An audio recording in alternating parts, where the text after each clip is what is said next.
O argumento dos monetaristas é que se os custos podem pressionar a inflação, é porque a política monetária é fraca, procurando a melhor palavra, ela é compassiva. Ela permite que as pressões de custos sejam transmitidas ou realizadas, porque ela não impede que essas pressões de custo virem inflação. Então, para eles, continua sendo um fenômeno monetário. Agora, vamos calcular, vamos trabalhar com o índice de preço. Nós queremos saber o efeito de uma mudança. Nossa preocupação é o efeito sobre o índice de preços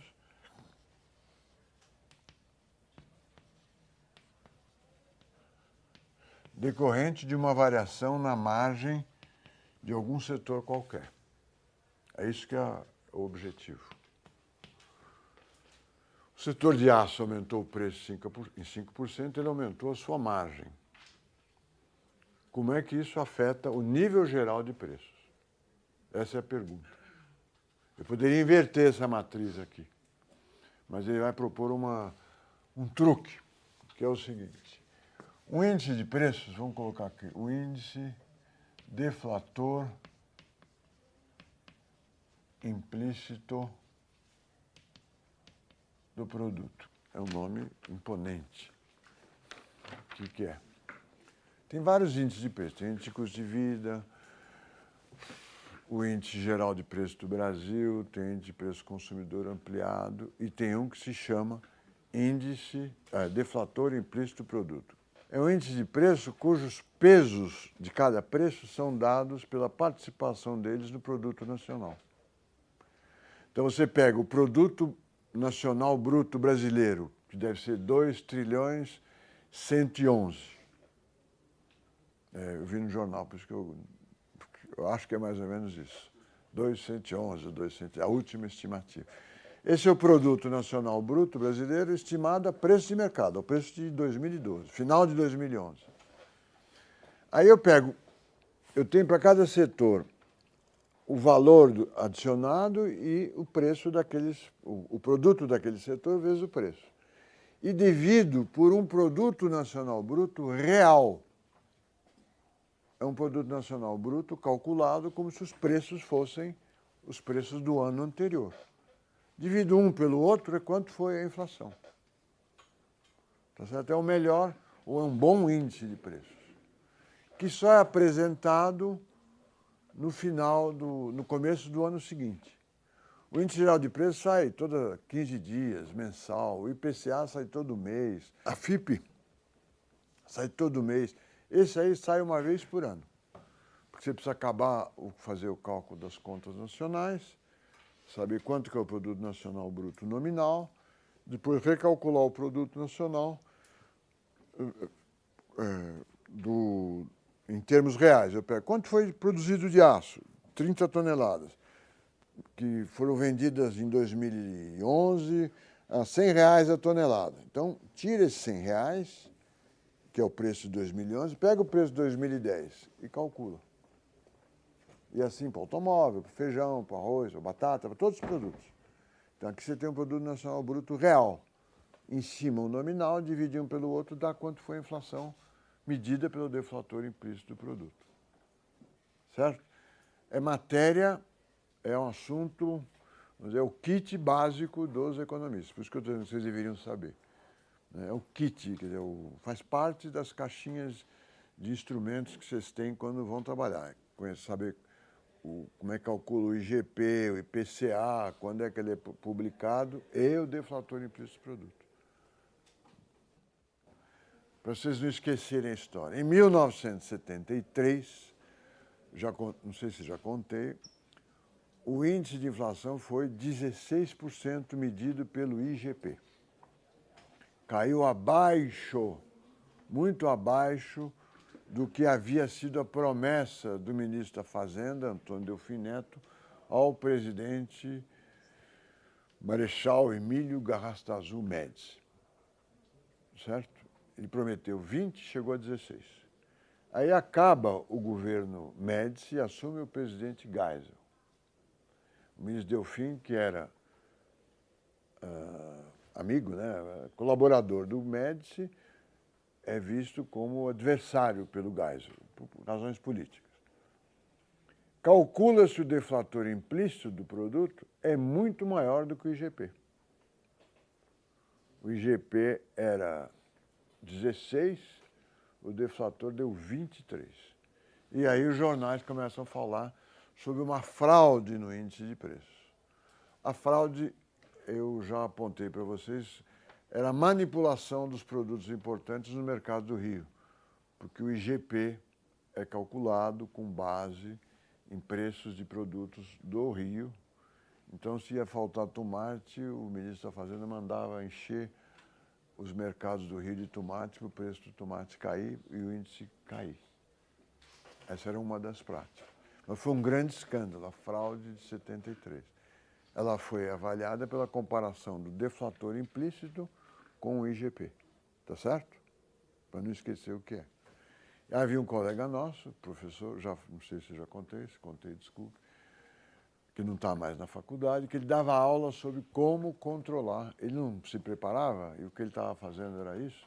Então ele ensinava para os alunos como controlar o índice de preço, que era enchendo de tomate, ou de cebola, ou de batata, ou de automóvel, o mercado do Rio, onde se calculava o índice de preço.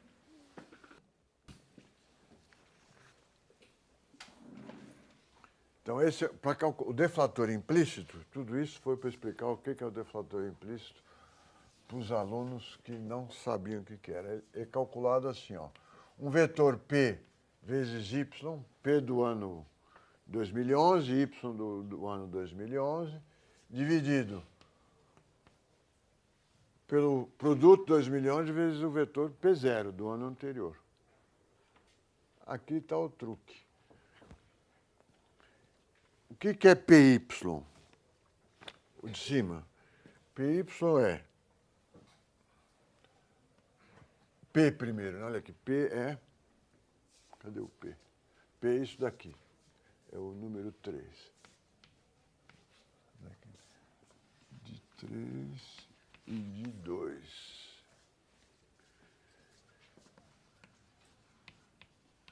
Então, PY é WL mais M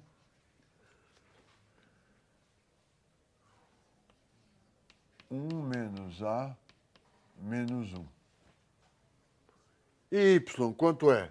De 2, olha lá. Y é 1 menos A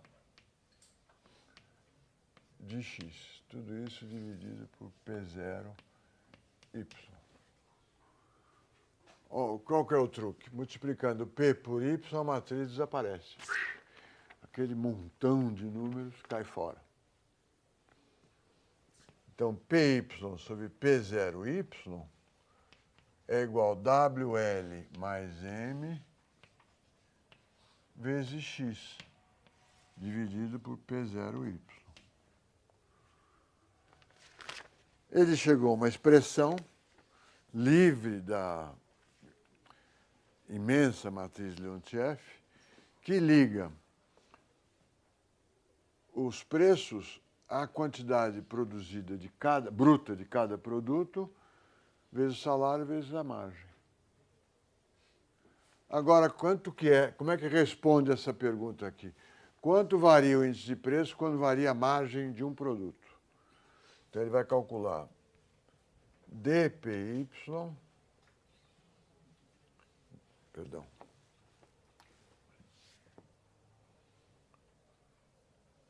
dPY, P0Y, quanto varia esse índice quando varia MI, a margem de um setor qualquer. E a resposta é XI vezes XI.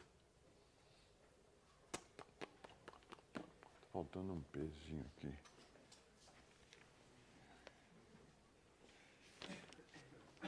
XI. Ou seja, se a gente quiser, ó, dPY, P0, Y é igual a XI DMI. O índice de preços varia por um número dado por quanto aumentou a margem vezes a produção bruta. Quanto que aumentou a margem multiplica um número pelo outro. Isso aí dá o impacto do aumento do preço do aço no nível geral de preços. Supondo que todos os setores da economia são oligopolizados ou concorrência com produção com diferenciação. Ou seja, que toda a economia trabalhe com markup.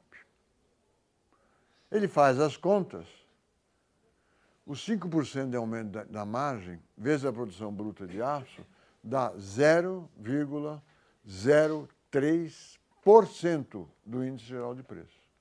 Ou seja, não é nada para o nível geral de preço. Não causa inflação. Eu fiz as mesmas contas para saber o impacto do aumento do preço do petróleo na inflação brasileira. O que eu fiz? Eu peguei toda a importação de petróleo em quantidade, a produção interna era merreca, mais a produção interna, dá 1 milhão de barris por dia vezes 360 dias. Dá 360 milhões de barris de petróleo. O chute, né? Isso aí foi em 1974. Multipliquei o preço por 4, então a margem aumentou 4 vezes, aumentou 400%, né? E dividi pelo PIB. Dá 5%. A inflação foi de 20 para 40. Então, nenhum aumento de preço isolado gera uma inflação. Mesmo levando em conta, o que está aí sendo levado em conta? Que todos os setores repassam aumento de preço. Então, aumentou o preço do petróleo, aumentou o preço da gasolina, aumenta o táxi. Aumentou o preço do táxi, aumenta o custo do dentista que vai em casa, ou do dentista que vai trabalhar de táxi. Aumenta o custo de para todo trabalhador que vai trabalhar de ônibus, que aumentou o preço da tarifa de ônibus. Ele ganha esse aumento de salário. Aumentando o salário, aumenta o preço de todos os produtos que os trabalhadores fazem, que é o PNB inteiro. Soma isso tudo, não justifica a inflação. Havendo repasses, seguindo o raciocínio comum, intuitivo. Puxa, mas a gasolina usa em tudo, então se todo mundo repassar vai dar abaixo da taxa de inflação. Ele mostra que não. Mesmo na hipótese mais desfavorável para a sua tese, na hipótese que todos os preços são fixados em markup. Não é realista, porque no caso do Brasil, 20% talvez do PNB, 15% é agricultura. Então eu teria que trabalhar essa matriz aqui, teria que ser uma matriz só dos setores com markup. É uma matriz menor, uma partição dessa matriz aí. Tinha que tirar a agricultura. Mesmo assim, sem fazer essas correções, o impacto é irrelevante. Não é por aí que se dá a inflação de custos. É um resultado chocante. Será que os monetaristas têm razão? É a liquidez que faz com que a inflação aumente? Por que o governo americano estava preocupado com o preço do aço? Na história da inflação brasileira, esse tipo de argumento aparece com os líderes sindicais. Eles diziam o seguinte: se aumentar o salário nominal acima da inflação, ou seja, tiver um aumento real, na época a inflação era alta, de todo o setor metalúrgico, o preço do automóvel aumenta 3%. A inflação era 100% ao ano.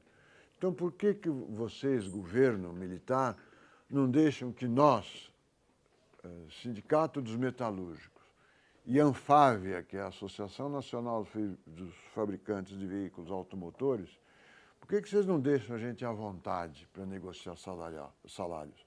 Nós aumentamos 10, o aumento do preço é 3 é irrelevante.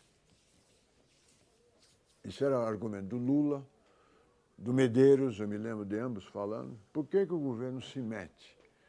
Ele se metia, na época, através de lei salarial, e um acordo salarial entre trabalhadores e empregados precisava ser ratificado pelo governo, senão não valia. Então, na mesa de negociação estava a Anfávia, sindicatos metalúrgicos e representantes do governo. E fazendo as contas, chegava a esse número, é irrelevante. Não pode. Por quê? A explicação não está na pressão de custos.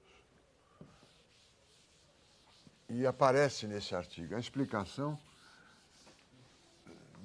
do impacto de um aumento de preços na inflação só é significante se outros setores invejosos quiserem, primeiro eu vou chamá-los de invejosos, quiserem aumentar os seus preços também. Eu vou abandonar as matrizes e vou colocar um índice de preço aqui qualquer. P, A1, P1 é um produto qualquer, mais A2, P2, mais um setor de preços que não é, mais A3, P3. 3 produtos. Vamos dizer que P1 resolva fixar os preços em função de P. Ele quer receber agora, não em moeda nacional, em P1, mas ele quer receber levando em conta o nível geral de preços. Virou economista, livrou-se da ilusão monetária. Ele está pouco ligando se é R$1.000, 2.000 cruzeiros, $1.000. Ele quer que a sua remuneração seja ligada ao índice geral de preços. Por isso que eu disse, virou economista. Aí, o que acontece? P, colocando o alfa em evidência, vai ser igual a A2P2 mais A3P3 e aqui embaixo vai ficar 1 menos A1 alfa de alfa.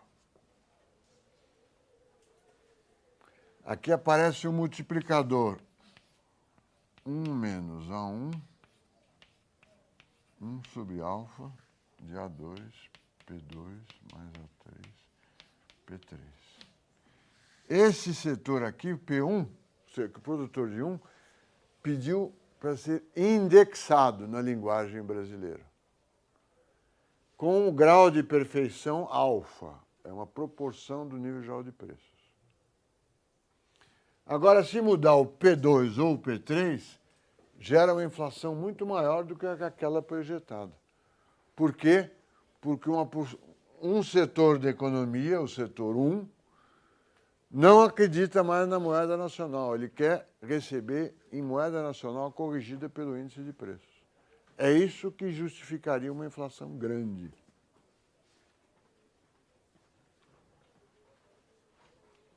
É o que os estruturalistas chamavam de propagação. E é o que nós, que vivemos no período de indexação, chamamos de indexação.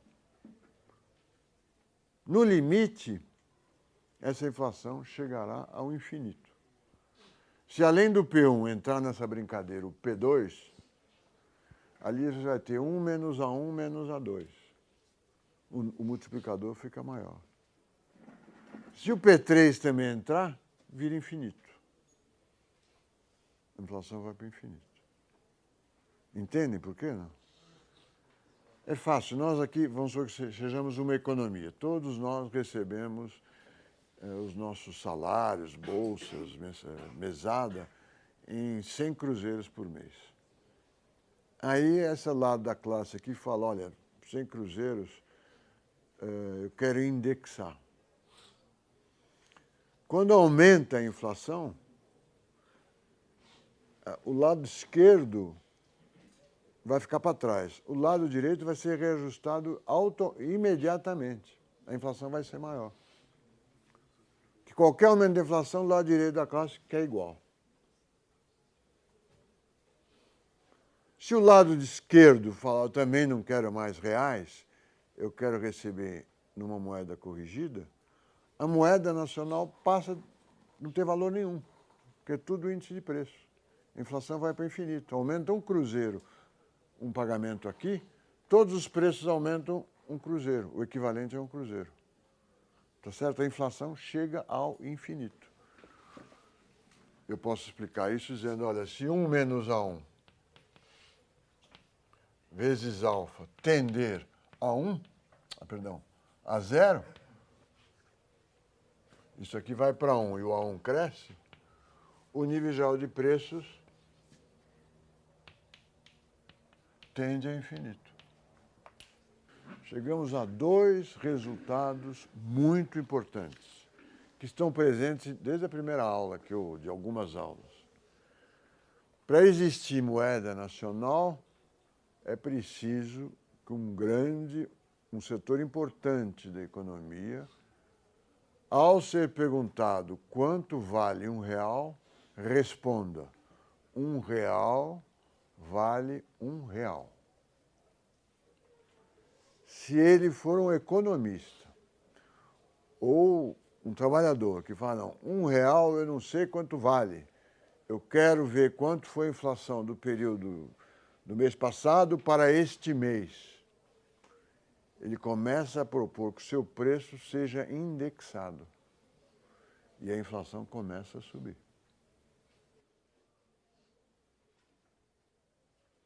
O que nós chamamos nos modelos pedagógicos e SLM de ilusão monetária, que permite que quando a inflação suba o emprego aumente, tem uma outra importância. É essa chamada ilusão monetária que garante a estabilidade do valor da moeda. Se ninguém tiver alguma ilusão monetária, ou ilusão propriamente dita, ou contrato que torne rígido o valor nominal dos seus preços, se isso não existir na economia, nós caímos numa economia real, ou seja, uma economia onde não existe moeda. E essa não é a economia capitalista. Uma economia de trocas. Não há possibilidade de uma economia ter uma moeda nacional ser totalmente indexada. O resultado desse artigo é o repasse de custos, ainda que seja generalizado, isso não causa inflação grande, causa alguma inflação muito pequena. Quer dizer, você aumentou o preço da gasolina, aumenta o preço do trigo, e aumenta o preço do pão, e aumenta o preço de outros produtos, isso não causa inflação. O resultado quantitativo mostra que o efeito é pequeno. O que causa a inflação é aumenta o preço do petróleo, fala, opa, eu não confio mais no valor da moeda. Eu quero que o meu preço seja indexado ao índice geral de preço, que não tem nada a ver com a inflação de custo. É um outro tipo de reação dos preços, diferente da reação motivada por aumento de custos. Quer dizer, a ideia de ter uma economia indexada e à prova de inflação é uma ideia que não tem sustentação lógica. Por que eu fiz essa afirmação? Porque de 1964 a 1985, o discurso de todos os economistas brasileiros era: aqui a inflação não é problema, aqui no Brasil, porque nós somos indexados. Ela não causa as dificuldades que causam em outros países. Então a inflação era 20%, 30%, o discurso nosso que eu digo, dos brasileiros acadêmicos escrevendo artigos, ou dos brasileiros negociando com a FMI ou com os bancos estrangeiros, era, não, a inflação aqui não é um problema. Uma vez, a inflação, além da indexação, o Brasil criou mecanismos de proteção para as empresas, do ponto de vista fiscal, que a inflação causaria. Ele passou a permitir a correção monetária dos balanços. Na realidade, ele permitia a correção monetária do capital de giro próprio. Uma empresa trabalha com dinheiro, né? Então, se a inflação é de 20%, os cruzeiros que ela tinha no começo do ano não são suficientes no fim do ano, ela precisa de mais 20%. Então, é um ativo a mais, um custo a mais para a empresa que o governo permitia abater do imposto de renda, para que o imposto de renda não fosse muito alto. Então, o balanço também era protegido pela indexação.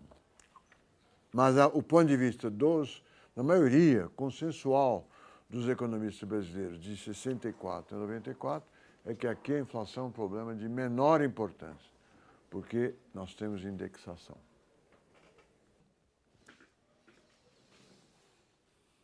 É uma diferença sutil, mas uma diferença importante. Não adianta controlar o preço do aço. Você precisa impedir, ou do petróleo, se o objetivo é combater a inflação. O que você precisa é evitar a propagação. Você precisa evitar que aquele aumento de preços gere incerteza nos demais agentes da economia que passem a desconfiar do valor da moeda, do valor nominal da moeda, e fiquem interessados no valor real.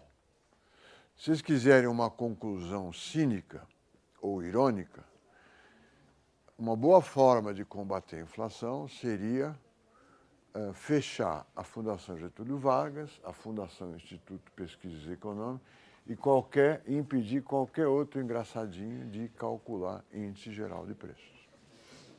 Tá certo? Aí ninguém saberia o que é inflação, cada um ia olhar para o seu próprio preço, reclamar do seu próprio preço, mas não seria mais difícil desconfiar do valor da moeda. No livro Violência da Moeda, que é escrito pelo Attali, esqueci o nome, e pelo Orleans, os franceses, que são mais literários que os americanos, e estão dados a grandes frases, começam o livro dizendo: quando se pergunta o valor da moeda, qual é o valor da moeda, há um cintilar permanente desse valor e esse valor se perde. É uma frase mais bonita do que essa, mas é a mesma ideia, né? Começa a oscilar tudo fica vago. Esse é o resultado importante. Ó. Qualquer margem variando sozinha não causa inflação, nem impacto único no nível de preço relevante. Isso acontece se os preços da economia começarem a ser indexados. É quase a substituição da moeda por alguma outra coisa, no caso, o índice geral de preços.